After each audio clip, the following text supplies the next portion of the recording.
Ada 7 aspek pendukung berbicara. Mau tahu? Sini. Kita belajar sama-sama. Jadi teman-teman, kalau kita ingin tampil berbicara di depan publik, minimal ada 7 aspek yang harus kita perhatikan.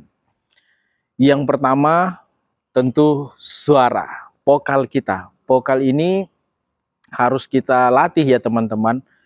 Mungkin salah satu cara untuk melatihnya, ya bisa di pinggir laut atau di pinggir pantai.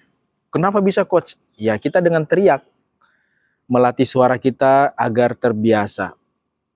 Kemudian melatih di atas panggung. Nah ini juga penting ya, kalau kita latih di atas panggung, ya kita harus membiasakan dengan suara yang selalu terjaga. Jadi kita harus perhatikan, semakin lama kita berbicara, harusnya suara kita jangan hilang. Harus tetap dipertahankan, makanya vokal itu sangat penting sekali. Yang kedua, sorot mata. Jadi sorot mata ini jangan liar, harus kita perhatikan. Dan harus kita sesuaikan dengan perkataan kita. Sorot mata ini juga usahakan harus terbagi kepada semua audiens ya teman-teman. Kalau kita berbicara depan kamera seperti ini ya otomatis harus lihat kamera. Nah itu sorot mata. Sudah 2 ya. Yang ketiga adalah gerakan mulut. Jadi gerakan mulut itu kalau misalnya kita harus teriak ya buka. Kalau misalnya harus dilatih, ya latihan mengucapkan huruf vokal A, I, U, E, O. Itu juga melatih gerakan mulut. Kemudian ekspresi wajah yang keempat. Jadi ekspresi wajah itu kalau harus sedih, ya tunjukkan wajah sedih. Kalau harus semangat, tunjukkan wajah kita semangat. Ya ekspresi ceria, tunjukkan wajah ekspresi ceria. Dan yang kelima adalah gerakan tangan. Usahakan gerakan tangan juga menjadi perhatian yang besar ya. Karena tangan itu menguatkan verbal kita, biasanya begitu.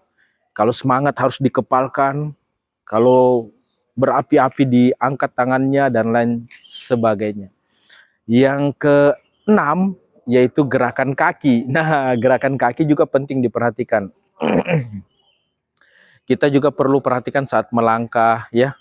Kapan kita harus melangkah, harus diam. Nah, usahakan saat berdiri posisinya teman-teman berat badannya itu harus di tengah. Harus seimbang kaki kiri dan kanannya. Berat badannya harus di tengah. Itu juga harus diperhatikan. Dan yang terakhir penampilan. Ya penampilan juga penting. Misalnya kita masih muda ya. Kemudian berbicara di depan orang tua. Ya harus disesuaikanlah penampilan kita. Bagaimana caranya supaya kelihatan lebih tua. Ya seperti itu. Nah 7 aspek itu harus teman-teman perhatikan untuk mendukung bicara kita.